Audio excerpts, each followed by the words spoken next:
Luna, you're so shameless as a mother. Even though you're from a single-parent household, you still have the nerve to try and use the kindergarten bus, don't you? Is this you, Emily? And why are you saying this? Yes, I'm a single mother and Maya doesn't have a father, but what does that have to do with us using the kindergarten bus? I'm telling you, single parents should not indulge in luxuries. Luxuries? Are you referring to the bus fee? It's not like I'm struggling to pay for it. Oh, please, no need to put on airs. That's not my intention, but I still don't understand. What's wrong with being a single mother? Ugh, do I have to spell it out for you? I don't want my child from a proper wealthy family sharing space with a poor, dirty child from a family like yours. What? You should be grateful your child isn't in the same class as mine. If she were, I'd have gotten you both kicked out of the kindergarten already.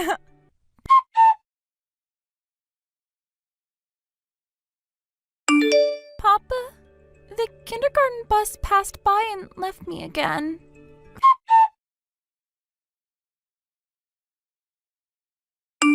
Father, I apologize for the intrusion earlier today. It seems Maya sent a text message on her own. Ah, if it isn't Emily. I should apologize as well for not responding immediately. I was at a friend's house and I only noticed your text message just now, so it was indeed Maya who sent it. Yes, that's right. While I was working from home at my computer, she managed to type and send it by herself. She's just turned 6, and she's quite something. Recently, she's been fascinated by watching me use my smartphone. Since she learned spelling and things like that at her previous kindergarten, she seems to have picked up typing on her own. Maybe she learned it by watching how I operate my phone. Maya is just like my late son. She's good at that sort of thing. Yes, it seems so. Anyway, about that message. Yes, please, go ahead, and I'm sorry if there's any worry. You've only been at the new kindergarten for 2 weeks, right? What's happened? Let me know if you need to talk. I'm here to help. Actually, the issue is that a single parent's child is not allowed to use the bus. What? There's a parent at the kindergarten who holds a lot of prejudice against single-parent families. This person is the mother of a child in the class next to Maya's. She seems to be the leader among the kindergarten moms. As soon as she found out that our family is a single-parent household, she started looking down on us, assuming we must be poor. And since the next day, the kindergarten bus has been passing by our house without stopping. What? Are you saying the kindergarten is now just following the orders of this leader mother? It seems so. I thought it might have been a mistake on that day, so I took Maya to kindergarten in my car. But the next day and the day after that, the bus kept ignoring our house. I realized this was a pattern, and I began to worry that Maya might face harassment at the kindergarten where I couldn't keep an eye on her, so I decided to keep her home today. I see. Do you know the name of this leader mother? Her name is Emily. Emily? I didn't catch her last name. Can you send me that too? I didn't get it, unfortunately. I think I might know her. Really? Do you know her? If it's the person I'm thinking of, she's the daughter of a business owner I know. It seems her spoiled behavior, nurtured by her mother, is something even her father struggles with. Oh, and I heard she has a son in kindergarten, too. Yes, I remember her boasting about being the daughter of a company president. Her father runs one of the largest corporations in this area. If it's about B Corporation, then it must be that Emily. So, you know her? It seems so. I'll need to confirm this with my acquaintance directly. I'm really sorry to trouble you with this. No, I'd be happy to help for the sake of my son's wife and my lovely granddaughter. Thank you so much. Depending on the situation, should we consider shutting down that kindergarten?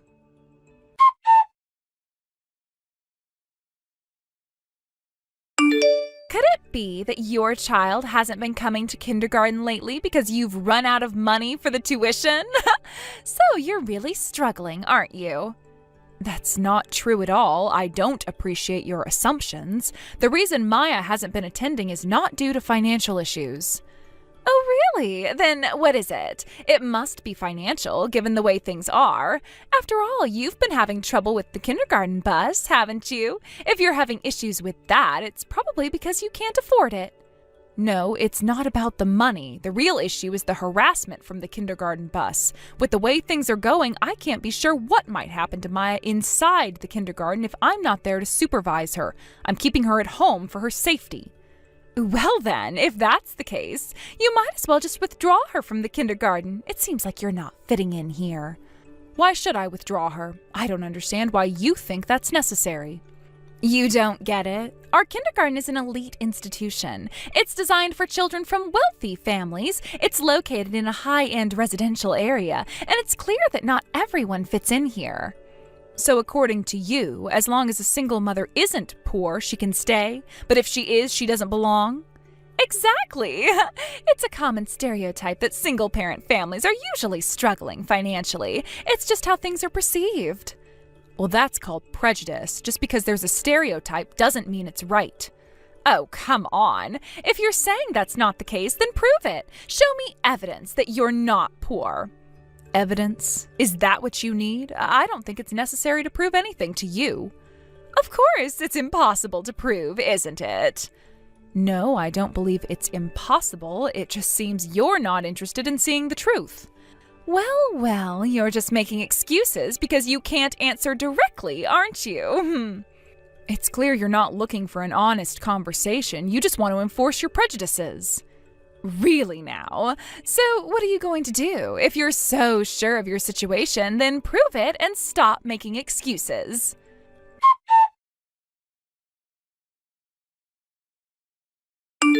Luna, good evening. How are you tonight? Good evening, Dad. I'm doing all right, thank you. How was your day? I've just finished speaking with Emily's father. It seems that there's been quite a bit of tension. So, what did he say? Is there any resolution in sight? Yes, there are some developments. I expect that there will be some action by tomorrow. He seemed quite intent on addressing the issue promptly. It looks like things might escalate a bit. I'm sorry if it ends up causing any inconvenience for you when I return home. I'll be dealing with this matter as best as I can. If it turns into a bigger issue, don't feel like you have to handle it all by yourself. Feel free to delegate anything that needs to be handled to me. I want to make sure that this situation is resolved without causing you too much stress. Thank you very much for your consideration. I really appreciate it. I'll definitely rely on you if the situation worsens. Your support means a lot to me.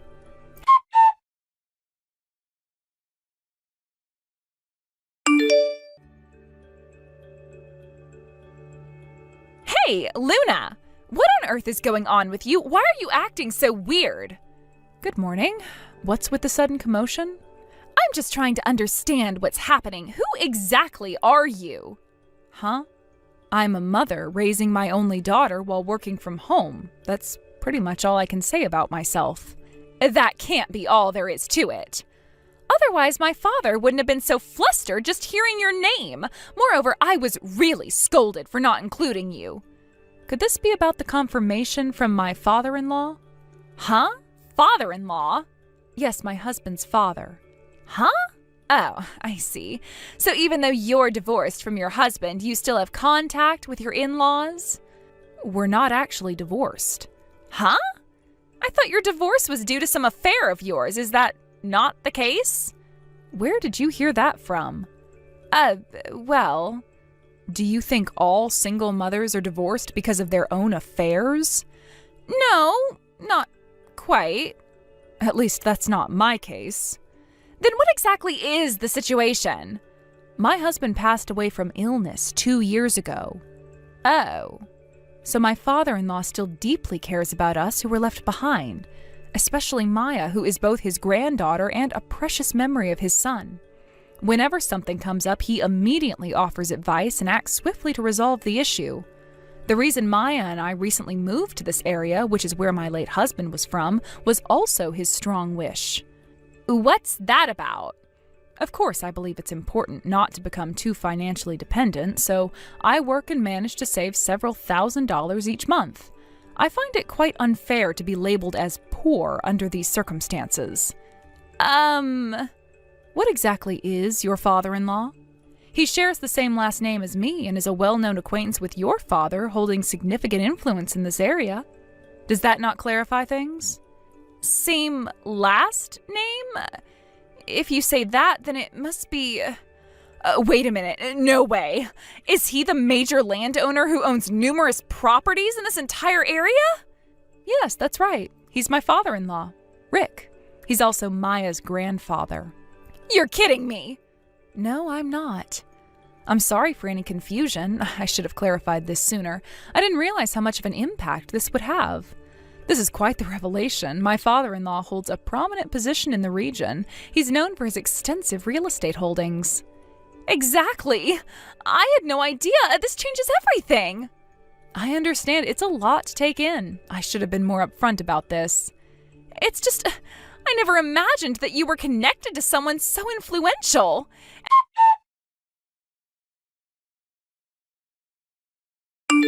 Emily, please. Hey, please help me out here.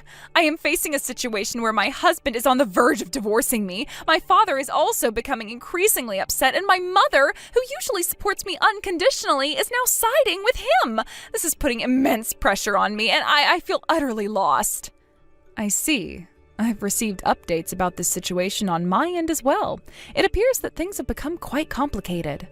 So the company building and the factory land owned by your father's company, the apartment that's being used for employee housing, and your family's house, all of these properties are rented from my father-in-law, correct?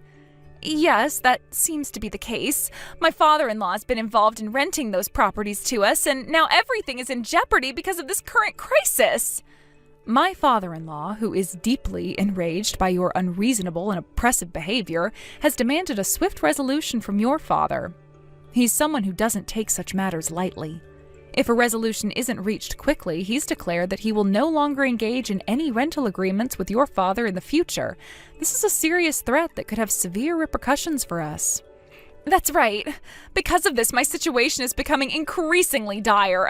I'm not only facing a potential divorce from my husband, but also the possibility of being disowned by my parents. Is there truly nothing you can do to assist me in this matter? I'm at my wit's end and feeling completely desperate. If you could just put in a good word with Rick, maybe it would help ease the situation a little. Any support you could provide would be invaluable in helping us resolve this issue. I'm afraid I cannot grant such a request. It's not something I can intervene in. Why not? Can't you show even a bit of compassion? This is a critical situation for me, and I am struggling to hold everything together. It seems you've forgotten entirely about the incident with the kindergarten bus. Huh? What do you mean? The way the kindergarten bus passed by my house without picking up the children was something that could only be orchestrated with significant involvement and coordination with the kindergarten itself. It was a deliberate act. I've traced the issue back to this, and it appears that you're having an affair with the bus driver, aren't you? Huh? What are you talking about? That's not true. Yes, the affair and the misuse of that relationship are the main reasons for the divorce, correct? You seem to know everything about it. Well, given that I've been directly impacted by these events, I believe I have the right to be informed. Please don't expect me to be the one to help you out in this situation. I am not in a position to offer assistance. Aren't you concerned about how this is going to impact my child? Huh? If this divorce goes through, my child will end up being raised by a single parent, which is a very challenging situation. Just like Maya from your family, my child will have to grow up with only one parent. You understand how devastating that can be, don't you? Please don't equate your situation with mine. It is not the same at all. Huh? I heard that based on your childcare experience and legal considerations, your husband is likely to gain custody of your child. That's correct. At such a young age, when the child is still yearning for their mother. If things go poorly, your son might end up in an even worse situation compared to Maya. I've heard that you've been neglecting household chores and childcare duties, merely putting on a facade of being a good wife and a wise mother for appearances. Huh? That's not true. I've been trying my best. For a mother like you, your presence, or absence, doesn't seem to make much difference. Might be better if you weren't around at all. What are you saying? Are you implying that my presence doesn't matter? I'm going to leave now. Continuing this unproductive and painful conversation is a waste of time. I have other matters to attend to. What do you mean by that? You can't just leave like this. You need to understand that this is a serious situation for me. I am facing potential ruin, and you just walk away? You're not understanding the gravity of the situation. I have done my best to handle things, but it's clear that there is nothing more I can do here. I'm not going to waste more time on this. What are you talking about? You have no idea what it's like for me right now. I do understand that you're going through a difficult time, but there's nothing more I can contribute to this conversation. My own concerns and responsibilities take precedence. This isn't fair. You're supposed to help me, not just dismiss my problems. Sometimes the best way to handle a situation is to step back and reassess. I'm afraid continuing this discussion will only lead to more frustration. So you're just going to abandon me to face this alone? I am not abandoning you, but I must prioritize my own obligations. I hope you find a way to resolve your issues. No, you can't just leave like this. Goodbye. What do you mean goodbye? This isn't over. I'm sorry, but I need to go. I wish you the best in resolving your issues.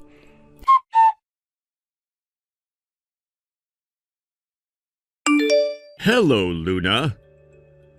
Hello. Have you managed to calm down a bit since we last spoke? Yes, somewhat. It's been a challenging time, but I'm getting through it. That's good to hear. I've been quite relieved because the acting principal at the kindergarten is a very caring and competent person. It's reassuring to know that Maya's in good hands. Thanks to that, I've managed to make some supportive friends among the other parents. That's great news. It's wonderful to hear that you're settling in well and finding a supportive community. Yes, it is a relief. By the way, I heard that there'll be a change in the managing organization of the kindergarten starting next year? Oh yes, that's actually true. It's a significant change, but one that's necessary. We can't let the quality of the care and the environment for the children decline, especially in light of the recent issues we've faced. I see. So what's the plan for the transition? Well, following the recent concerns, the stakeholders had a series of discussions about how to address the issues and improve the situation. It was decided that my close friend's educational foundation, which operates several reputable schools, would take over the management of the kindergarten. Oh, that's reassuring. By the time the transfer happens, Maya will already be in elementary school, but it's good to know that the changes should help restore trust in addressing any concerns for future parents. Exactly. We're working hard to ensure that the transition is smooth and that the kindergarten continues to be a nurturing environment for the children. That's good to know.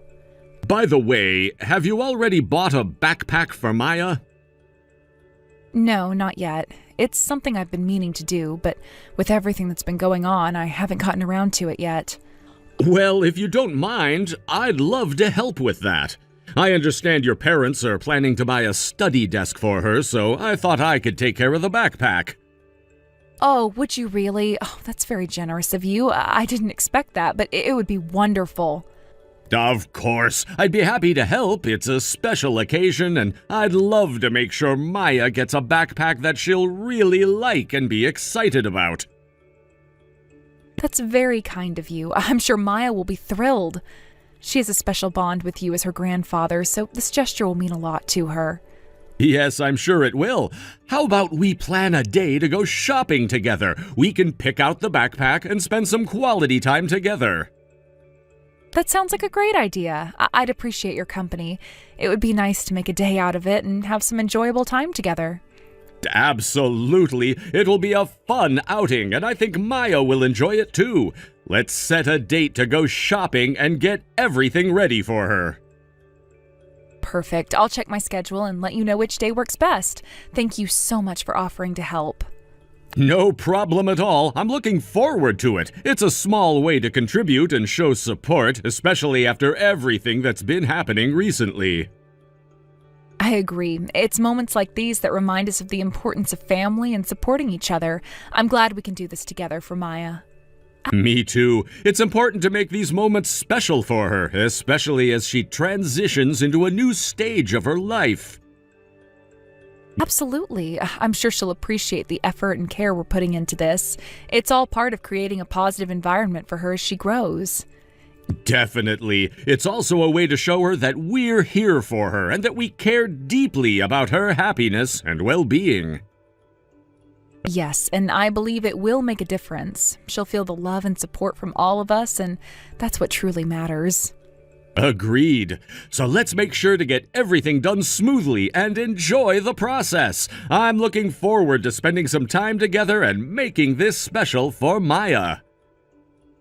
Me too. I'm confident that with your help, we'll make this a memorable and enjoyable experience for Maya. Absolutely. Let's make it a fun outing and ensure everything is perfect for her. Definitely. I'll make the necessary arrangements and get back to you with the details. Thanks again for your kindness and willingness to help. It's my pleasure. I'm happy to be able to support you and Maya. Let's make sure to create a wonderful experience for her. Indeed, I'm looking forward to it. It's important to create positive memories for Maya, and I'm glad we can do that together. Yes, and it's also a chance for us to bond and strengthen our family connections. I'm sure Maya will appreciate the effort we're putting into this. Absolutely. It's these kinds of moments that make a difference in her life and help her feel loved and valued. Exactly. So let's make the most of this opportunity and ensure that Maya has a great start with her new backpack and everything else. I couldn't agree more. I'll finalize the details and let you know soon. Thanks once again for being so supportive. No problem at all. I'm excited about our shopping trip and making this special for Maya. Me too. I'll see you soon and we'll make sure everything is perfect. Looking forward to it. See you soon. See you soon. Take care. You too. Goodbye for now. Goodbye.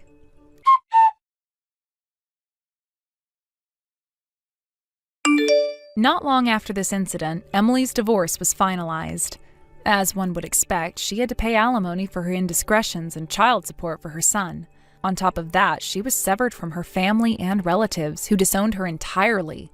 The affair with the previous head of the preschool, who was her lover, ended with him paying compensation and disappearing without a trace. Currently, Emily has no one to rely on. She lives in a rundown apartment tucked away in a corner of the town, trying to make ends meet with her meager income. From what I gather, she's now splitting her payments for both alimony and child support, which must be a struggle given her financial situation. Emily, who graduated from a prestigious university and got married and had a child right after graduation, had never worked a day in her life. Her entire adult life had been spent within the comforts of her home, without the need to seek employment. Her life took a dramatic turn when a significant mistake at work led her boss to explode with anger.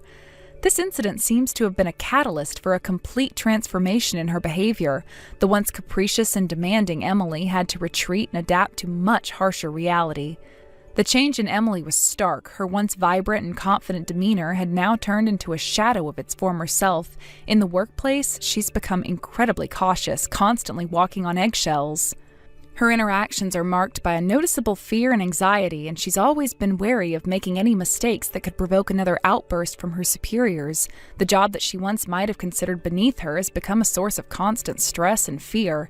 Emily's days are now filled with an almost constant sense of dread. She's perpetually on edge, worried about her performance and her standing in the office. The stress is not just from work, but from the constant pressure of meeting her financial obligations.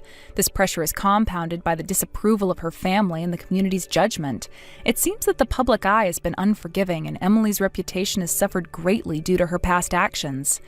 In her neighborhood, where she now resides in a dilapidated apartment, Emily's presence is somewhat of a curiosity. The once privileged and pampered woman has now become a figure of pity, and her past lifestyle seems like a distant memory. Neighbors might whisper about her, sharing their opinions on her fall from grace, but it seems Emily is trying her best to keep a low profile. Every day for Emily is a struggle to maintain a facade of normalcy while managing the overwhelming burden of her financial and personal issues. The sense of isolation she feels is palpable. She's lost her former circle of friends and has become estranged from her family, leaving her without a support system. Her days are spent in a state of apprehension, with every minor issue feeling like a potential crisis. Moreover, Emily's son, who is presumably affected by the turmoil in his mother's life, also bears the brunt of this instability. The child support payments are meant to ensure his well-being, but the emotional strain of their situation undoubtedly affects him. It's not just about the financial support, but the emotional and psychological stability that every child needs, which might be lacking in their current circumstances. The previous head of the preschool, who was involved in the affair with Emily, has also vanished from the scene. His departures left Emily even more isolated, as she no longer has any connection or support from that part of her life. The affair's fallout has not only impacted her personal life, but has had severe repercussions for her professional life as well. Emily's story is a stark reminder of how quickly life can change. From a position of apparent stability and privilege, she's been thrust into a situation of hardship and struggle. The luxuries and comforts she once enjoyed have been replaced by the harsh realities of living in a rundown apartment and dealing with the daily pressures of a difficult financial situation. Her experience is a lesson in the fragility of success and the ease with which it can slip away due to mistakes and poor decisions. In summary, Emily's current life is characterized by financial struggle, social isolation, and constant anxiety. Her fall from a life of comfort and security into one of hardship and anxiety is a testament to the impact that personal choices and circumstances can have on one's life. Her daily existence is now marked by a continuous effort to navigate her new reality while dealing with the emotional and financial consequences of her past decisions. Yo, Felipe! From today onwards, I'm the new manager around here. I was wondering who was messaging me at this time of the afternoon on my day off, and it just so happens to be you, Marcus. Nice to hear from you. Hey, you call me manager from now on, all right? Or boss, if that's the route you want to take. What, did something happen to the other manager of the store? I just told you that today I've been made the manager of this sushi restaurant. Could I ask you to please explain things in a little bit more detail for me then? Because as far as I'm aware, your uncle is still the manager of the restaurant and not you. And as far as the position of manager goes, I never even heard about how there would be a new manager elected to run the place. Did I miss some kind of a very important meeting the other day that I was supposed to be at? Well, my uncle just went and took his last breath and will no longer be coming out to run this place or anything else anymore. Really? He passed out back at home just the other day, and when the ambulance came and took him away, that was the last I'd seen of him. All right. I didn't realize. I am so sorry for your loss, Marcus. If there's anything you need my help with, anything at all, please let me know. Of course you'll be helping me out. As for right now, I can't be closing the restaurant at the last minute, but my family and I are all worked up right now and have to be home getting things ready for the funeral and such. So I'm gonna have you and Jay take over the place for me tonight, and for plenty of nights to come, I think. And once I've had time to talk with all of my family about it, we might be holding the funeral at the restaurant itself, so make sure you're all ready for that. I don't want to upset my uncle, who is not in heaven, by having us hold his funeral at his restaurant and it not being in tip-top shape. Understood. When you have all the details about that, please let the staff and I know. I'll get to work on changing things around on the schedule for everyone's shift. Good!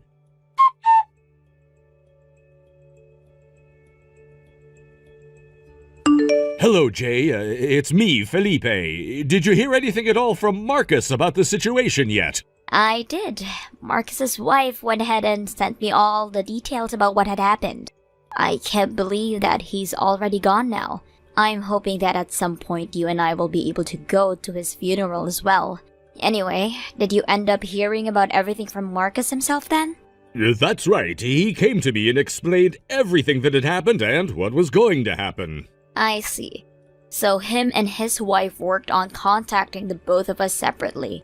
And so, from what I'd been told, you and I are being left in charge of the restaurant while Marcus is out dealing with his family and the funeral. So in other words, he's not even thinking about closing down the place for a while then? That's what it seems like. He said that he'd like to keep the place up and running for all of our customers, I believe. And he's also thinking of holding part of the funeral here, most likely the dinner and such. Well, his wife did tell me that she thought he was going to want to keep the place open for his own sake, or something along those lines. But if it's also to hold the funeral at, then I suppose it all makes a bit more sense. He is like a completely different person from his uncle, though, wanting to keep this restaurant open almost as though nothing had ever happened. Such an odd guy. He sure is. So, can I ask you to go ahead and take care of shifting all of the schedule around and stuff for me? I'll take care of it. Considering that Marcus won't be around, you're the only person here that can make the sushi that all of our customers want to eat. So I'll take care of everything like that in the office. And when I'm done, I'll come out and let you know before I head out for the night. Now, good luck making all those dishes on your own. Thank you, Jay.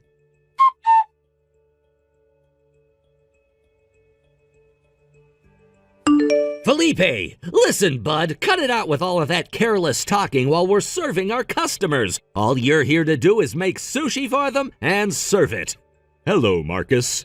Call me the manager or boss. Okay. Did you need anything from me? Today is your day off, right? And like I was just saying to you, I'm not paying you to sit around talking all day to the customers while you're making that sushi. We have a server for that, as well as someone at the front of the house who can handle all of the customers. I find that it is a must to smile and make small talk with the customers while I do my job as a way of entertaining them. Huh?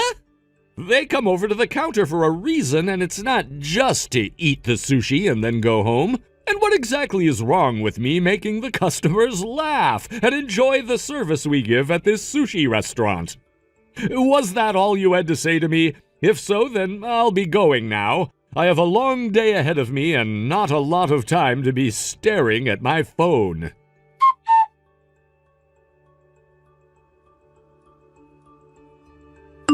Philippe, good work today. Hey, Jay, good work today to you as well.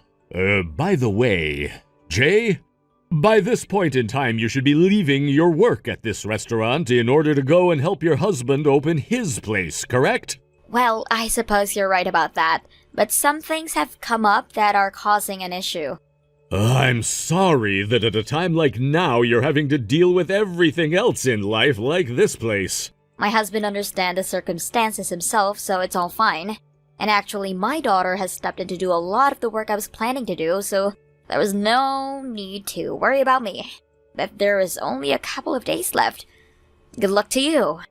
Thank you, and right back at you. And now that you've mentioned all of that... Ah, right.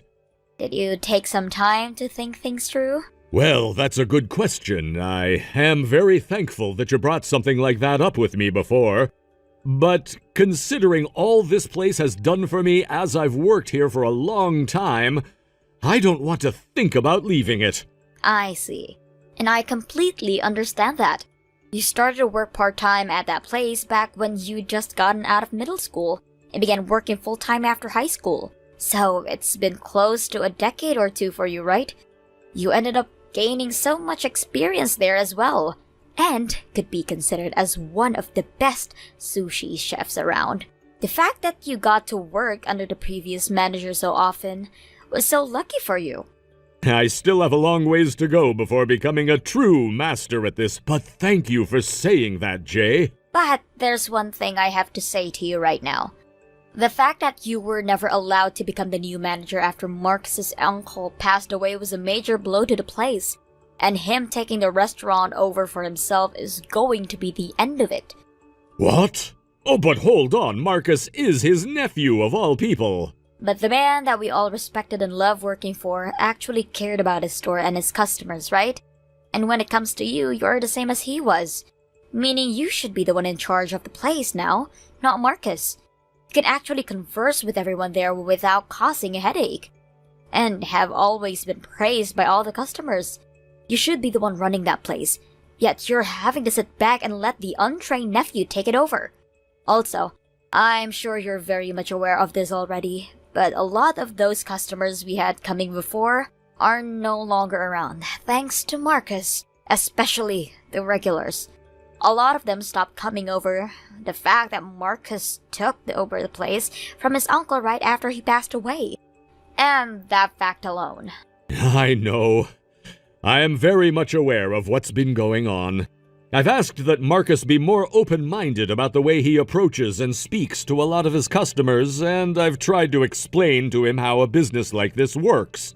But just as I had suspected, he doesn't really care to listen to me at all. Also, it seems that from the very start he's seen me as some kind of an enemy of his. Currently, I'm in a position where he can't really fire me or anything, so I have that helping me, but I can for sure tell that he doesn't want me around due to the way he speaks to me. Yet you're still wanting to stay at that restaurant? Well... In the past, the manager said this to me. He said that it is always important to respect the sign that hangs out in the front store, and to always make sure the business is doing its best. But if that becomes the only thing one thinks about, costing him the relation he has with his customers and the staff, then he's better off taking that sign down and ending the business for good. I've heard that story from him in the past as well. Thinking back on what was said, do you think he was talking about something like what's happening here now? I'm sure you know the answer to that already, right? I don't need an answer from you right now to my earlier proposal, so take your time to think about it. Will do.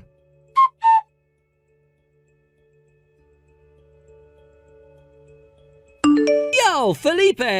I'm gonna be changing up the staff here so you can choose between having your pay reduced or leaving my business. What?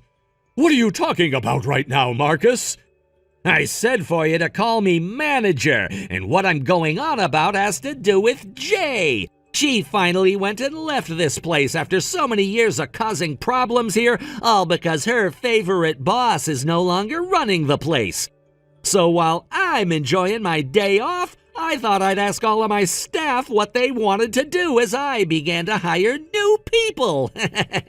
But I'm not sure why you're wanting to hire on so many new staff members right now. In the past, both your uncle and Jay did a very good job of managing the place and were able to bring in enough money at one point where they could afford to hire new hands and keep them around.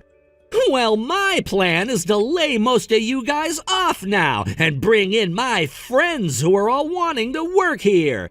As the new manager of this place, I feel it's best to be surrounded by those who actually listen to me and who I can trust with the place.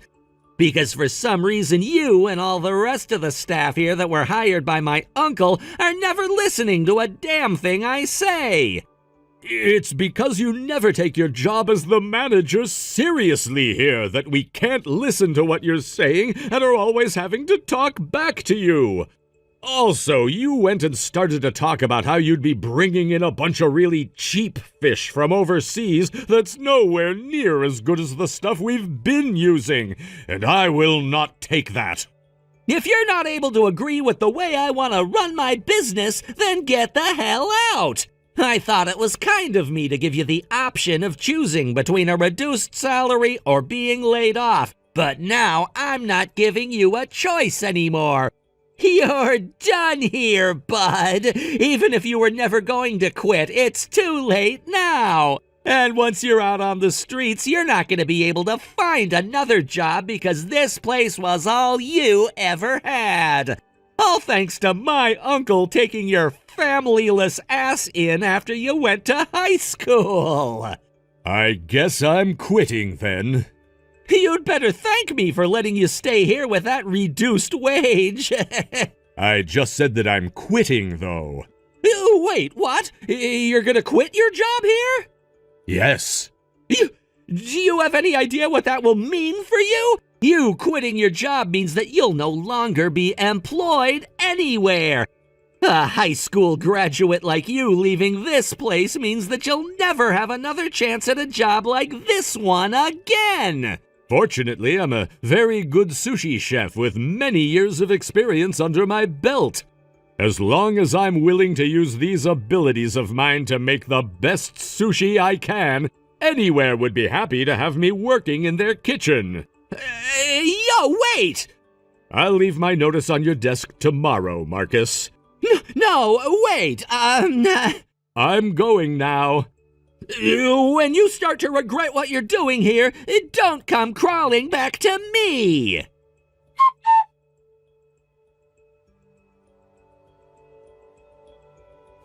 Jay, I would really love to come and work for your husband at his sushi restaurant, please. Well. You made your choice a lot quicker than I was expecting you to. Well, something happened that led me to believe that right now would be the best time to go and join you and your husband at that new restaurant. I see. Considering I'm working for a new place now and have nothing to do with my past job, I don't think I should be asking about all of the details. But Philippe, I'm going to get you all set up to come and join us right now. Thank you so much, Jay.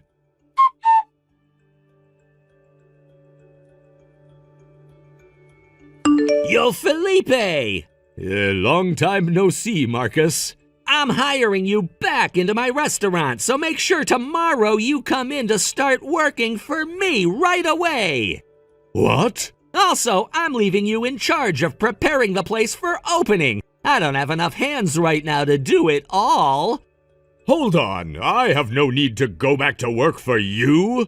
Stop being so modest here. You'll only be making half the salary you had here before, but that's better than being jobless, right? And if you're not able to pay for your apartment with that, I'll allow you to come out and live in my family's house. Anyway, I'll be seeing you tomorrow. I have a job of my own already. Huh? And of course, I'm still working as a sushi chef like before. You were able to find another job working for another sushi restaurant? That's right. Which one? One that's in Hawaii. In Hawaii?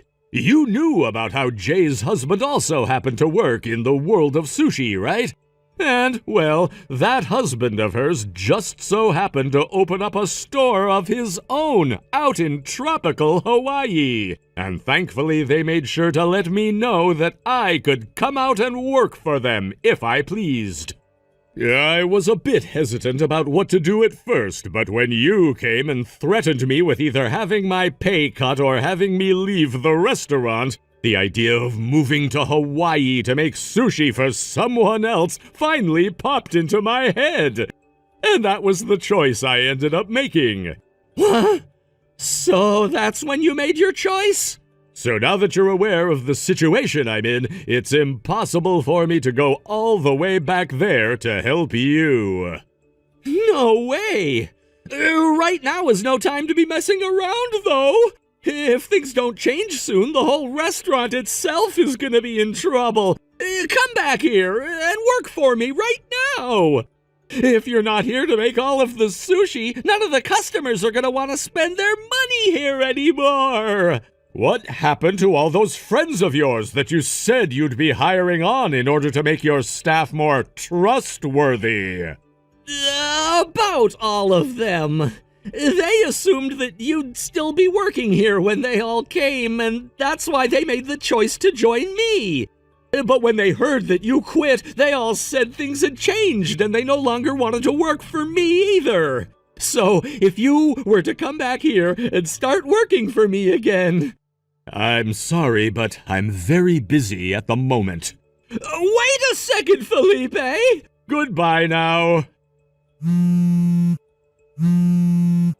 Felipe!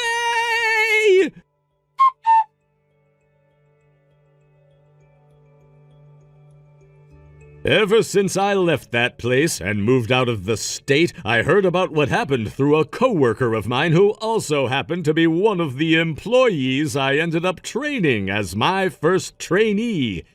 He told me that Marcus went and ordered a lot more fish from that really cheap supplier, and that led to all of the remaining staff to have a strike, saying that he was trying to kill his customers with terrible quality fish.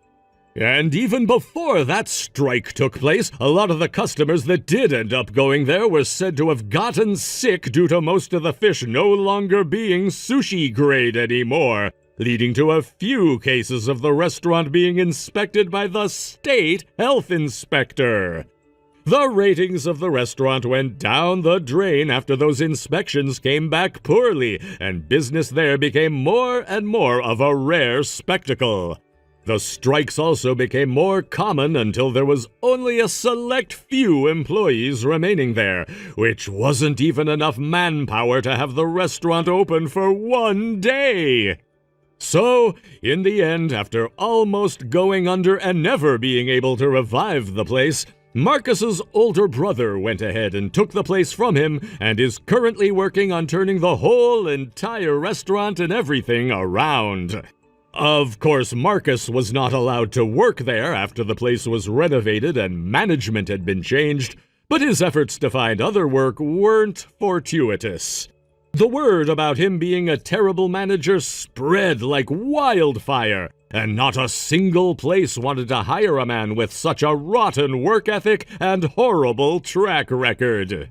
He would find some work at places like gas stations and convenience stores, but due to his horrible attitude, he'd cause drama and the like and lose his jobs there as well. Recently, I've heard a rumor going around that he's having to sleep in a cardboard box out on the street every night as he tries his luck at gambling in a nearby casino with whatever money he can scrape up. As for myself, I've been fully moved into my new apartment here in Hawaii and have been working close to 60 hours a week making sure that the restaurant does well. I started off working here with a larger salary than I had when I left the previous restaurant, and I've been told that if the restaurant does good throughout the length of 1 year, I'll be rewarded with bonuses and all. Thank you for watching and listening. We hope you enjoyed the video. Don't forget to like this video and subscribe. Also, feel free to leave a comment about what you thought of the story. We look forward to seeing you at the next story. Maya, when are you finally going to get a divorce from Dad? I'm really getting sick and tired of you always being at the house doing nothing but chores all the time, so let's go. Huh? Sarah, what do you mean by that? I'm asking you to divorce him because I don't want you here in this house anymore. It's clear you have a strong dislike for me, but if you had objections, you should have expressed them before the marriage. Why bring it up now? I've been together with your dad for years now, so it's really not the best time to be asking something like that now. The only reason I never complained about you back then was because ever since my real mom left, I've been the one responsible for all the household chores. The situation wasn't ideal, but it was manageable. When Dad told me he wanted to marry someone and brought you home, I thought to myself, finally, I might be free from these endless chores. I was thrilled at the prospect of having some relief and even approved of your marriage to him. But once we actually began living together, the reality was far different from my expectations. I was freed from doing housework, but having to live with someone who I felt was an annoying old woman was more distressing. Annoying old woman, huh? And let's not forget, just 6 months after the wedding, Dad had that accident, ended up hospitalized, didn't he? Being stuck living alone with a strange aunt has been excruciating. It feels like a punishment, if I'm being honest. A strange aunt? It feels so good to finally voice my true feelings. I have had those pent up for so long now that I had no clue what I was going to do if I didn't get them off my chest. I'm happy to hear that you're feeling better now, but if I leave, won't you have to handle the housework again? From now on, I plan to arrange for professional cleaning services, and I'll invest in time-saving kitchen gadgets and cleaning equipment. This way I can minimize my own work and ensure everything runs smoothly. Of course, I'll also be asking that my dad doesn't make as much of a mess when he's back home. Sarah, are you thinking about the expenses involved? Not only will all those fancy gadgets you're talking about cost a lot, but getting a cleaning service or even a maid to come over and clean, that's way too much money. I know that, and of course I've been thinking about the cost. Dad's income seems to have increased since marrying you, so with that extra money, we can take care of all the required needs. Huh? Since you married Dad, his standard of living has improved, hasn't it? This means his salary must have risen, making it easier for him to support a full-time housewife like you. If you were to leave, there would be a reduction in household expenses, which would provide me with a chance to enjoy a more comfortable lifestyle with the saved money. Excuse me, can we talk about something? What else do you want to talk about? I'm not a full-time housewife. Huh? But you're always at home. Didn't you quit your job when you married Dad and told me that you'd be home a lot more often than before? Yes, I did leave my corporate job, but see, you're not working. Earning money isn't just about having a job at a company. Huh? Currently, I work remotely, which means that I'm pretty much able to work from home all the time. Huh? Isn't that just doing a bit of work on the side while you handle household chores? Isn't that called piecework? It might seem that way, but I also have passive income streams. What's that? Even if you use fancy terminology, it still looks like piecework to me. Like you've got some kind of a small side gig or something. Sarah, you're about to graduate from high school and have plans to go to junior college. You should start acquiring the knowledge that will be useful when you enter the workforce. Huh? I don't understand what you're talking about. Anyway, I need my allowance. I just gave it to you last week. It's not enough. No, it's not happening. If you want that money, then maybe start doing some chores as well, and I'll pay you for your hard work. You are so stingy. My last mom was never like this.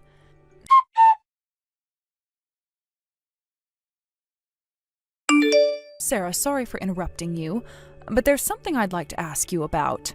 What's that? Do you know what happened to my wristwatch? What? It's the silver one that I've always got on when I'm going out. I don't know where it is. Actually, I never care about what kinds of things you have on anyway, so I don't know. I see. Well, it's the one I got from your dad. He gave it to me instead of an engagement ring to show that I promised him my love. What? So you never got an engagement ring? He told me that a wristwatch is something one can get a lot more use out of, so that's what we went with. Oh. I just wanted to ask you about this in case you had any memory of what happened to it. Well, I still don't know. I see. All right, then.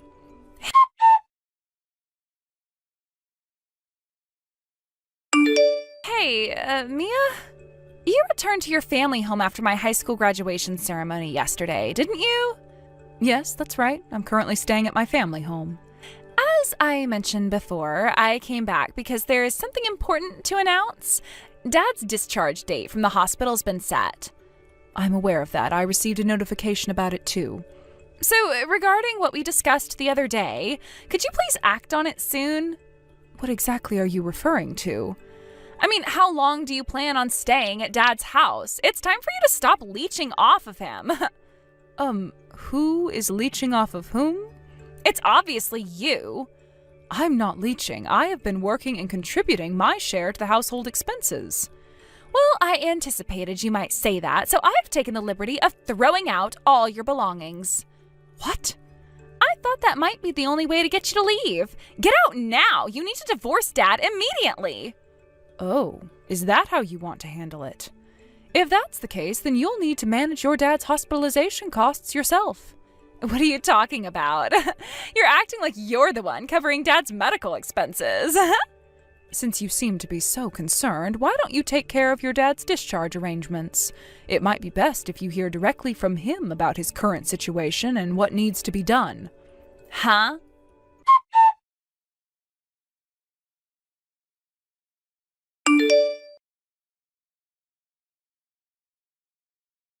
Maya! What's going on? Is it true that you and Dad have officially divorced? And did you really move into a high-rise apartment worth $10,000 a month? Is it also true that you covered all of Dad's hospital bills by yourself? And is it true that Dad has resigned from his job and is now unemployed? It's quite unbelievable, but yes, everything you've heard is true. Seriously? To clarify everything, it might be helpful to organize your questions in chronological order. Chronological order?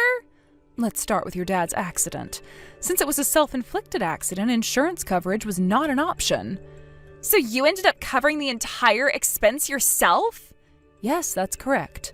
The accident involved a company car that had to be written off, so he was given the choice of either resigning or paying for the car. He opted to resign. So it's essentially like being fired. Yes, it's almost the same. Although your dad did receive some severance pay, it was significantly less than what he would have received if it had been a company-initiated dismissal. I see. Initially, my own income was sufficient to manage both the living expenses and hospital bills.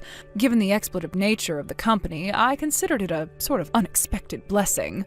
But then the real issues began. Issues? Yes, the major problem with your dad's accident was that it occurred while he was on way to meet his mistress. An affair? Dad had an affair? Yes, I found this out when I visited Yoshiro-san's hospital room at an unusual time and discovered him with his mistress.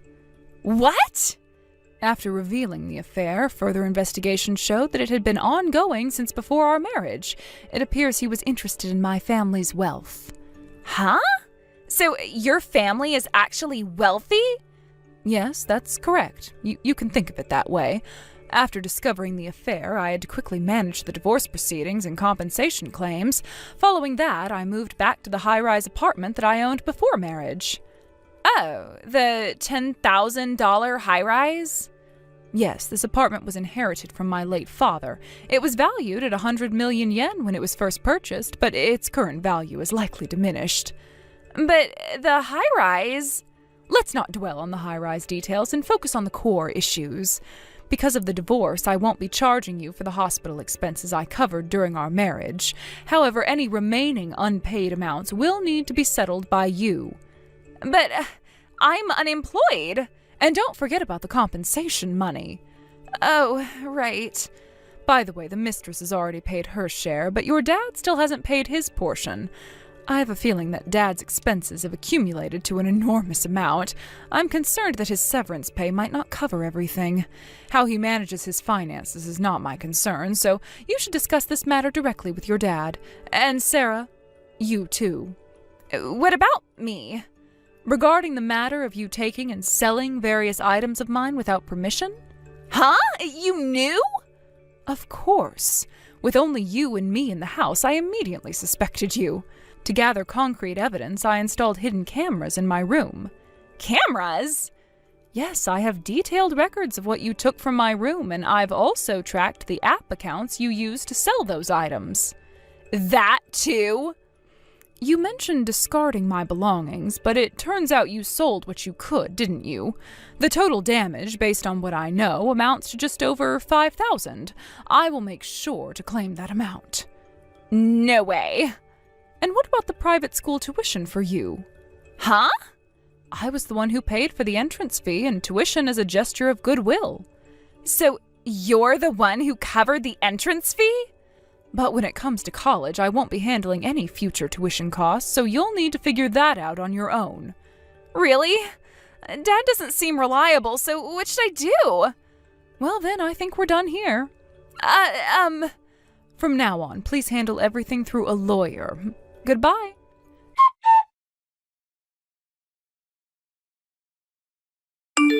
Sarah's decision to take a leave of absence from junior college was a critical juncture in her life. Opting to step away from her studies temporarily, she embarked on a new chapter marked by independence and self-sufficiency. She moved into her own apartment and began working part-time to support herself. At first glance, this shift seemed like a positive transformation. On the surface, it appeared as though Sarah was making significant strides towards personal growth and responsibility. This new chapter promised a fresh start, free from the constraints and conflicts that had previously defined her life. However, reality often complicates seemingly straightforward transitions. Despite her best efforts, Sarah struggled with maintaining stability in her new life. Her part-time jobs were short-lived, and she was either dismissed from her positions or chose to leave them voluntarily. This pattern of frequent job changes was concerning. It seemed that Sarah was unable to find a job that suited her long-term, or perhaps she was struggling to meet the expectations and demands of her employers. This instability suggested deeper issues, whether they were related to her approach to work, her adaptability in different workplace environments, or other personal challenges she was facing. Meanwhile, my ex-husband was grappling with his own set of difficulties. Despite the urgent need to find employment and resolve the financial obligations we had discussed, he showed no significant signs of actively seeking work. His inaction and reluctance to address those financial responsibilities were sources of ongoing frustration. The financial disputes and unpaid amounts that I had requested from both him and Sarah remained unresolved, adding to the complexity and strain of the situation. The situation took a dramatic turn when Sarah's relatives intervened. Their involvement marked a significant shift in the narrative. One day, a black-painted van appeared at both Sarah's and my ex-husband's residences. The sight of those vans, coupled with their authoritative presence, suggested that serious action was being taken. The intervention was both dramatic and necessary, signaling a crucial turning point in the ongoing issues. Inside those vans were individuals tasked with collecting and transporting Sarah and my ex-husband away from their homes. The process was marked by visible distress and emotional upheaval. The intervention by Sarah's relatives aimed to address the unresolved financial issues and bring some degree of resolution to the prolonged disputes. The appearance of the black vans and the subsequent actions taken were necessary steps towards resolving the complex and ongoing problems that had affected all parties involved. Following the intervention, there was a noticeable shift in the financial situation. From the following month, payments began to be made in installments. This development was a significant improvement and indicated that progress was being made in addressing the outstanding financial obligations. Although the payments were being made in small amounts, the fact that they were occurring at all was a positive sign that Sarah and my ex-husband were now facing some level of accountability for their financial responsibilities. This change marked a crucial step toward resolving the long-standing issues that had plagued our lives. Despite these positive changes, I chose to focus on my own life and well-being. The period of dealing with financial disputes and personal upheavals had been incredibly taxing and stressful. Now that the issues were being addressed and some level of resolution was being achieved, I felt it was time to fully embrace the freedom of my single life. This newfound independence allowed me to enjoy a sense of peace and relaxation that had been elusive during the tumultuous period of dealing with these disputes. As I looked forward, I decided to focus on what truly mattered to me. The freedom from the past disputes and the opportunity to start anew provided a sense of rejuvenation. I was ready to move on from the challenges of the previous months and to embrace a future that promised greater stability and satisfaction. The experiences I had gone through provided valuable insights into responsibility, accountability, and the impact of personal actions on one's life. Reflecting on Sarah's situation, it was clear she had faced significant challenges. Her struggles with employment and the ongoing financial issues with my ex-husband highlighted the complexities of navigating personal and financial difficulties. However, the involvement of her relatives and the subsequent actions to address the outstanding payments were steps in the right direction. These changes suggested that Sarah was being held accountable for her responsibilities, and the support from her relatives played a crucial role in resolving the issues.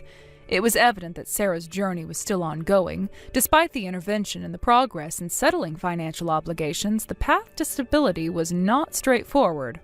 Her ongoing challenges with employment and her personal circumstances indicated that she had much to navigate before achieving the stability she sought. The support from her relatives was a crucial factor in helping her address these challenges, but the journey ahead remained complex. For me, the resolution of these disputes allowed for a sense of closure. The financial obligations that had been a source of stress and frustration were gradually being addressed. The payments made by Sarah and my ex-husband, though initially delayed, indicated that they were now facing the consequences of their actions and working to rectify the situation. This development provided a measure of relief and marked a turning point in the resolution of the issues. The involvement of Sarah's relatives and the subsequent actions they took were instrumental in bringing about these changes. Their intervention was a necessary step in resolving the financial disputes, ensuring that accountability was restored. The black-painted vans and the dramatic nature of the intervention highlighted the seriousness and the need for decisive action. As I moved forward, I was determined to embrace the freedom and independence that came with being single. The experiences of the past had shaped my approach to life and provided valuable lessons. I looked forward to a future where I could focus on my own goals and aspirations, free from the burdens of past disputes. The resolution of the financial issues allowed me to fully appreciate the sense of closure and to look ahead with renewed hope and optimism. The entire experience had been a journey of growth and self-discovery. It had taught me the importance of responsibility, accountability, and the impact of personal actions on one's life. While the resolution of the disputes provided a sense of closure, it also marked the beginning of a new chapter. I was ready to step into this new chapter with a renewed sense of purpose and a commitment to embracing the opportunities and challenges that lay ahead. In conclusion, Sarah's journey and the resolution of the financial disputes were significant milestones in the narrative of our lives. The intervention by her relatives and the subsequent progress in settling financial obligations marked important steps towards addressing the issues that had affected us. The experiences of the past provided valuable lessons and insights, shaping my approach to life and reinforcing the importance of responsibility and accountability. As I looked toward the future, I was ready to embrace the opportunities and challenges that lay ahead with a renewed sense of purpose and optimism. Thank you for watching. Please subscribe and hit the like button. See you next time.